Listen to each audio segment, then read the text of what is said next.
இலக்கை நோக்கி டுவர்ட் த கோல். இந்த நிகழ்ச்சிக்கு உங்களை அன்புடன் வரவேற்கிறோம். Praise the Lord. ஆண்டவராகிய இயேசு கிறிஸ்துவின் இனிய நாமத்தில் வாக்குத்தத்த வார்த்தையோடு இந்த புதிய மாதத்திலே உங்களை சந்திப்பது மிகுந்த சந்தோஷம். 14ஆம் சங்கீதம் 7ஆம் வசனம். கர்த்தர் தம்முடைய ஜனத்தின் சிறையிருப்பை திருப்பும் போது யாக்கோபுக்கு களிப்பும் இஸ்ரவேலுக்கு மகிழ்ச்சியும் உண்டாகும்.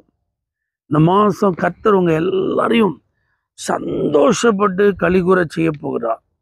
சிறையிருப்ப கர்த்தர் திருப்ப போகிறார். தம்முடைய ஜனத்தின் சிறையிருப்ப அப்படின்னு சொல்லப்பட்டிருக்கு. நீங்க எல்லாம் ஆண்டுடைய பிள்ளைகளா இருக்கிறதுனால நீங்க சிறைபிடிக்கப்பட்டது போல இருக்க கர்த்தர் விரும்பவில்லை. சுதந்திரங்கள் பறிக்கப்பட்ட நிலையில் இருப்பதை கர்த்தர் விரும்பவில்லை. அடைக்கப்பட்ட சூழ்நிலையில் இருப்பதை கர்த்தர் விரும்பவில்லை. சுதந்திரமா செயல்பட முடியாத ஒரு நிலையில் இருப்பதை கர்த்தர் விரும்பவில்லை. ஆண்டவர் உங்கள் சிறையிருப்ப நிச்சயமா திருப்புவார். யோபுவின் சிறையிருப்ப கர்த்தர் மாற்றினார் என்று வேதத்துல பார்க்க. அவன் வியாதி என்கிற ஒரு பெரிய சிறையிருப்புல இருந்தான். இழப்பு என்கிற ஒரு பெரிய சிறையிருப்புல இருந்தான். அவனுடைய வாழ்க்கையே இனி நமக்கு இல்லை, ஒரு எதிர்காலம் இல்லை, இதோடு நம்முடைய கதை முடிய போகிறது என்ற நிலையில தான் இருந்தான். ஆனால் கர்த்தர் அவன் சிறையிருப்பை மாற்றினதுனால நீண்ட காலம் வாழ்ந்தான். இழந்ததெல்லாம் திரும்ப பெற்றுக்கொண்டான். கர்த்தர் அவனை மறுபடியும் உயர்ந்த ஸ்தானத்திலே சாட்சியாக வைத்தார் என்று எழுதப்பட்டிருக்கு. அதனால சிறையிருப்பு என்பது அவமானமும் வெட்கமும் நிந்தையும் நிறைந்த ஒரு அனுபவமா இருக்கலாம்.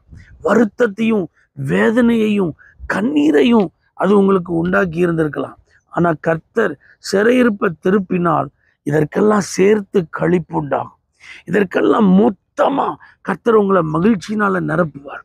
சிறையிருப்புக்குள்ள இருக்கிறவர்கள் தலை நிமிர்ந்து பார்க்க முடியாத நிலையில கூனி குறுகி போய் தான் இருப்பாங்க. ஆனா அப்படிப்பட்ட இடங்களில் தான் கர்த்தர் உங்களை மறுபடியும் புகழ்ச்சியிலும் கீர்த்தியிலும் சிறந்திருக்க பண்ணுவார். ஆண்டவர் இன்னைக்கு உங்களை அழைக்கிறார். நம்பிக்கையுடைய சிறைகளை அரணுக்கு திரும்புங்கள், இரட்டிப்பான நன்மையை தருவேன், இன்றைக்கே தருவேன். என் வாழ்க்கை சிறைப்பட்டு போனதை அப்படின்னு சொல்லி நீங்க நம்பிக்கை இழக்க வேண்டாம். என் நிலைமை இப்படி ஆயிட்டேன், நான் இப்படி ஒரு முடங்கி போன நிலைமைக்கு வந்துட்டேனே, என் குடும்பம் இப்படி செயல்பட முடியாதபடிக்கு ஒரு நிலைமை வந்துட்டேன், என் படிப்புல ஒரு முடக்கம் வந்துட்டேன், என் வேலையில ஒரு தொய்வு வந்துட்டேன், என் வியாபாரத்துல என்னால் எழுத முடியாத ஒரு சூழ்நிலை வந்துட்டேன், என் ஊழியம் ஒரு பெரிய கேள்விக்குறியாயிட்ட. இல்லை இல்லை, கர்த்தர் தம்முடைய ஜனத்தின் சிறையிருப்பை திருப்பும் போது அப்படின்னு இருக்கு. அப்ப கண்டிப்பா திருப்புவது நிச்சயம். உங்களுக்கு தெரியாது ஆண்டவர் எப்படி திருப்புறாருன்னு. ஆனா பைபிள் சொல்லுது தெற்கத்தி வெள்ளத்தை திருப்புறது போல அவர் திருப்புவார். அப்படின்னா என்ன அர்த்தம்? ரொம்ப ஈஸியா அவர் திருப்பிடுவார். ஆண்டவர் உங்க வாழ்க்கையில கிரியை செய்யும்போது அது உங்களுக்கு எப்படி இருக்கும்? கர்த்தர் அந்த சிறையிருப்பை திருப்பும் போது அவங்களுக்கு சொப்பனம் பார்க்கறது போல இருந்துச்சாம். நம்ம வாழ்க்கையில நடக்கிறது கனவா அல்லது இது நினைவாங்கிற மாதிரி இருந்துச்சா? இந்த மாதம் அப்படிதான் நீங்க பிரமிக்க போகிறீர்கள், ஆச்சரியப்பட போகிறீர்கள். ஏன்னா சிறையிருப்புல நீங்க உட்கார்ந்து அழுதுட்டு இருந்ததை கர்த்தர் பார்த்திருக்கிறார். உங்க கண்ணீரை அவர் பார்த்திருக்கிறார். நாங்க பாபிலோன்ல இருக்கிறோமே, இப்ப கர்த்தருடைய பாட்டை இந்த அந்நிய தேசத்துல எங்களை பாட சொல்றாங்களே, நாங்க எப்படி பாடுவது என்று அன்றைக்கு இஸ்ரவேலர்கள் அழுதது போல கர்த்தர் நல்லவர்னு இந்த சிறையிருப்புல என்னால் எப்படி சொல்ல முடியும்?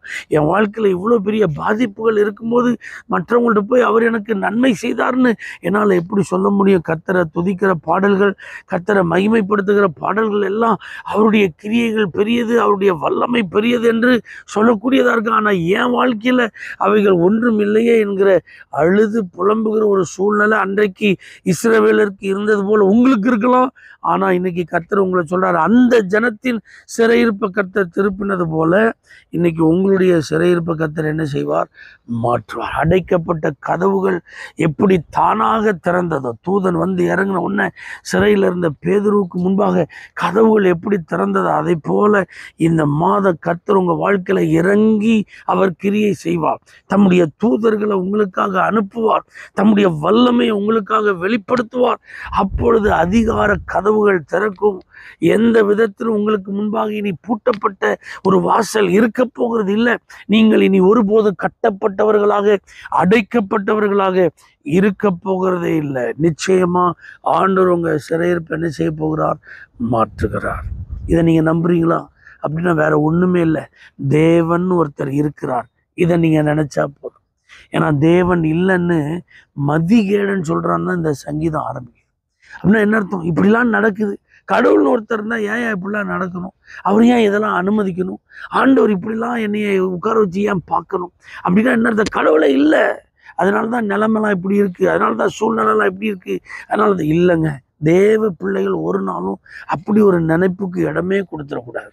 கர்த்தர் இருக்கிறார், என் மீட்பர் உயிரோடு இருக்கிறார் என்று யோபு சொன்னது போல நீங்க இந்த மாதம் ஆண்டவர் ஜீவனோடு இருக்கிறார், அவர் சர்வ வல்லவராயிருக்கிறார், அவர் ஆளுகை செய்கிறவராயிருக்கிறார், அவர் செயல்படுகிறவராய் இருக்கிறார், எனக்காக அவர் எழுந்தருளுகிறவராய் இருக்கிறார் அப்படிங்கிறத மட்டும் நீங்க உணர்ந்து ஸ்தோத்திரம் மட்டும் பண்ணிட்டே இருங்க. கர்த்தரை மகிமை மட்டும் படுத்திட்டே இருங்க.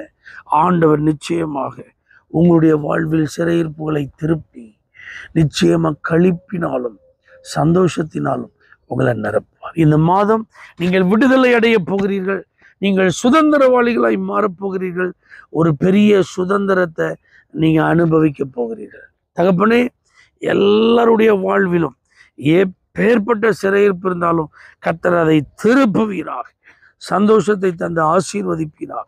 இயேசுவின் நாமத்தில் பிதாவே, ஆமென். For prayer contact, Pastor J. J. Kumar, El Shaddai Ministries, 9500252586, Surandai.